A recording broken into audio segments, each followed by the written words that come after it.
biológicos y adoptivos, a los hermanos, al cónyuge, esposo, compañero permanente, porque como tal en Colombia, dentro del Código Civil se regula lo que se llama apoyo y auxilio a la pareja durante el tiempo que esté de vida. Entonces, entre esa parte ahí, a la mujer embarazada también se le debe alimentos y también cuando se están el cónyuge divorciado o separado que no haya tenido la culpa de que se haya causado ese divorcio. Mayormente quien debe pagar alimentos fue el que inició, digamos, el maltrato, la infidelidad, entre otras cosas.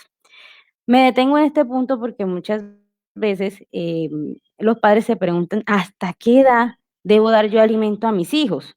Entonces, básicamente se entiende que hasta los 18 años de edad, aquí en Colombia la mayoría de edad es a los 18 años porque se entiende que la persona se emancipa y sale de la patria potestad pues de sus padres, pero por un tema de pensiones, de pensión de sobrevivientes, se dice que se deben alimentos hasta la edad de los 25 años. Es decir, de los 18 a los 25 muchas veces los jóvenes se encuentran estudiando y de pronto no tienen un trabajo y no tienen con qué sostener, digamos, una carrera técnica, tecnológica o profesional. Entonces, ahí sigue los padres dándole alimento hasta la edad de los 25 años, pero para que le sigan dando alimentos hasta esa edad, es necesario que el hijo presente un certificado de estudio, es decir, que ellos siguen estudiando hasta esa edad. Si no, pues digamos que cumplieron los 25, los 20 años y decidió no seguir estudiando, pues hasta ahí cesaría. Entonces, el padre seguir suministrando, los padres seguir suministrando alimentos.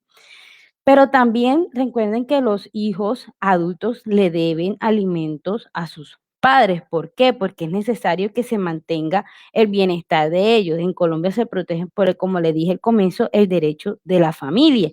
Y a los adultos mayores se les protege mucho más para que tengan una vida digna, para que tengan una vivienda digna, ¿sí? Lleguen a una vejez lo mejor posible. Entonces también se debe alimento de mayores y se mantienen con las reglas que tienen los alimentos de menores. Se da a entender entonces que se den alimento a los miembros de la familia, pero en Colombia está pasando algo muy curioso que se habla que son los hijos de crianza. Los hijos de crianza como tal no tienen un parentesco consanguíneo, o sea, de sangre o civil como adoptivos, con una persona, por ejemplo, el tío con la sobrina o, o el chico que se crió con una señora. Entonces, este vínculo que se forma es afectivo y de apoyo. ¿Y qué está pasando aquí en Colombia? Que esos hijos de crianza se les está dando la oportunidad de adquirir lo que le llaman la pensión de sobreviviente. Claro que tienen que demostrar que esa persona era la que lo apoyaba, lo alimentaba, lo cuidaba, eh, le daba todo, digamos, lo esencial para vivir. ¿Y qué pasa? Que ellos están queriendo ahora esa pensión de sobreviviente, pues gracias a la jurisprudencia y las sentencias de las Cortes Suprema de Justicia, que lo ha permitido. Entonces, me causa esta curiosidad saber si más adelante, pues ellos puedan adquirir los derechos de alimentos, o sea, ellos pueden solicitar ese socorro a las personas que los han criado. Entonces, para seguir con este tema, mm, ay, caramba. ¿Qué se debe tener en cuenta al momento de fijar una cuota alimentaria? Tres puntos importantes. Acreditar la afiliación, es decir, el registro civil de nacimiento. ¿Por qué? Porque ahí se van a mirar que la persona, pues digamos, tenga los apellidos, que sea el padre, que sea la madre de esa persona, ¿sí? La capacidad económica del alimentante, es decir, cuánto gana esa persona para poder fijar la cuota alimentaria y las necesidades alimentarias, es decir, saber no solamente la comida, cuánto gasta en salud, cuánto gasta en educación, cuánto gasta en recreación, entre otras cosas.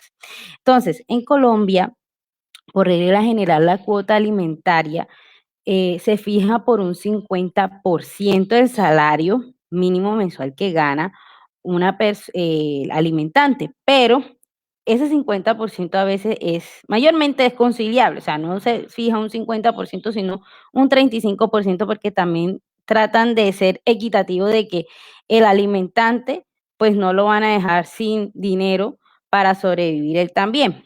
Por eso hay que mirar cuánto gana, porque a veces se fija el 50%, como a veces se fija el 35%. Entonces, hay que mirar ese punto. Hay que dejar algo en claro, las necesidades de los básicas de los hijos la tienen ambos padres. Sí, porque muchas veces dicen, no, el que debe alimentar es el papá, yo no voy a dar alimentos, yo no voy a aportar. El que tiene la custodia del menor también debe dar alimentos, es decir, es de parte y padre. El padre y la madre, o los padres y la madre, deben cumplir o cubrir esas cuotas alimentarias. Si ellos, digamos, en el caso de los hijos menores de edad, no tienen a los padres para cubrir la cuota alimentaria, pues se hace necesario ya acudir a los abuelos. Ya eso es el caso de que no estén los padres. Bueno, entonces, para seguir con el tema, se dice cómo se fija la cuota alimentaria. Entonces, para fijarla es necesario acudir a la conciliación como un requisito de procedibilidad. ¿Dónde se realiza esta conciliación? En un centro de conciliación. ¿Cuáles son? Pueden ser públicos, como son las comisarías, la Defensoría de Familia, la Inspección de Policía, eh, donde residen los niños. ¿Ya? O también en las cámaras de comercio, que también tienen, digamos, la posibilidad de llevar a cabo las conciliaciones en familia. Hay que tener en cuenta que el acta de conciliación, si se llega a conciliar, debe tener ciertos puntos claros, el monto, el, lo que es las condiciones, el plazo, es decir, que se va a pagar 500.000 pesos, que se debe consignar en tal cuenta entre los días, entre los primeros 15 días de cada mes, ¿sí? Que él lo va a cubrir, si van a ser en especie, lo va a cubrir, digamos, esos 500.000 pesos va a llevar un mercado mes a mes o va a gastarlo en ropa, entre otras cosas. ¿Por qué digo que es muy importante los puntos del monto, de plazo y condición? Porque muchas veces esta acta nada más le fijan el monto, pero no tienen un plazo y condición y queda siendo una acta incompleta y queda muchas dudas de cómo la persona va a cumplir con ese monto. Entonces es necesario tener eso en cuenta.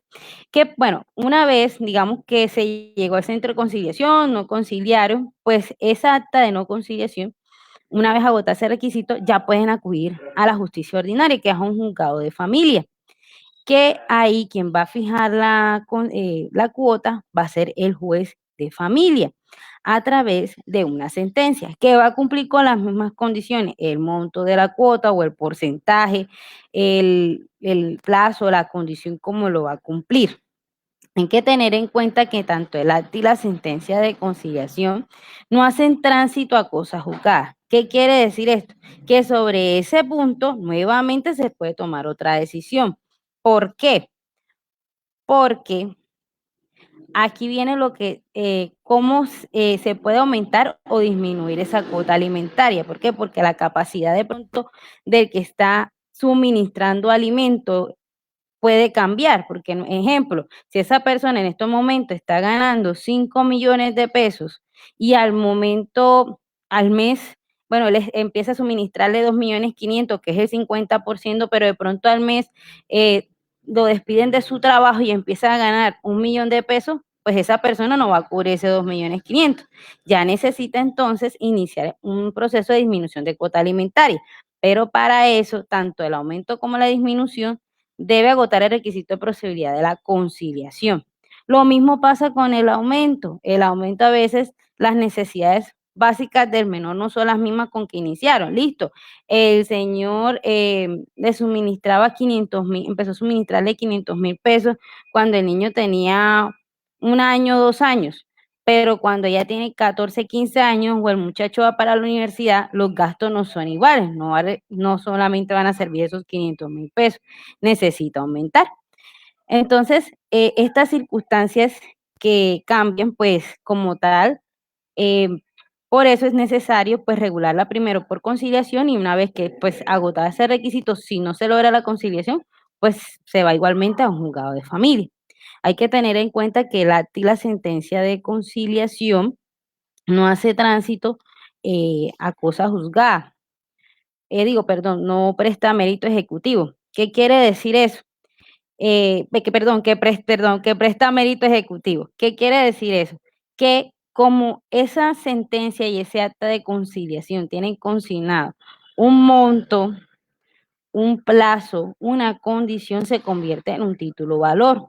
Y en caso de que la persona no cumpla con lo establecido en esa acta o esta sentencia, pues la persona puede iniciar un proceso ejecutivo de alimentos, ¿sí? Aquí lo que se va a buscar es embargarle el salario, si la persona recibe arriendo, se le embargue arriendo, si la persona se va a buscar embargar un inmueble, se busca, pero la idea es que logre pagar lo que se fijó.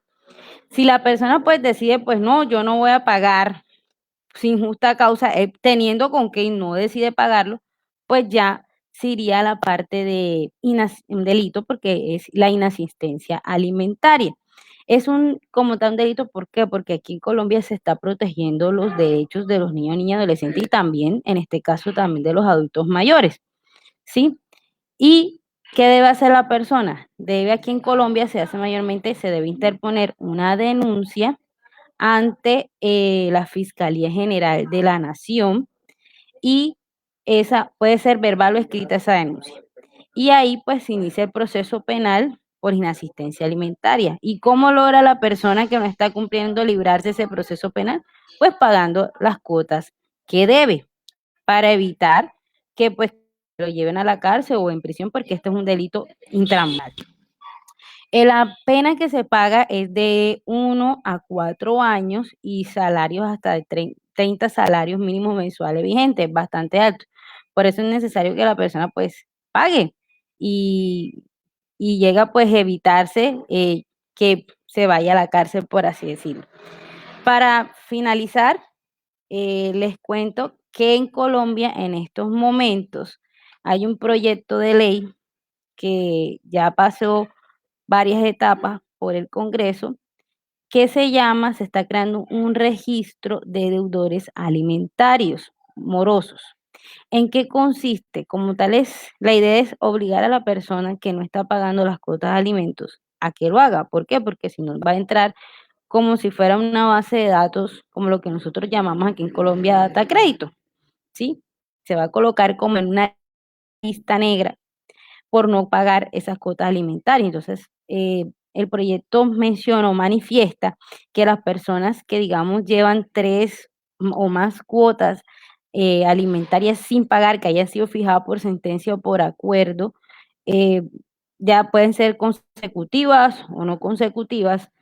La persona, en este caso el acreedor, el que recibe los alimentos, va a ir al juez que inició el proceso ejecutivo para solicitar la inscripción de esta persona al registro de deudores alimentarios morosos.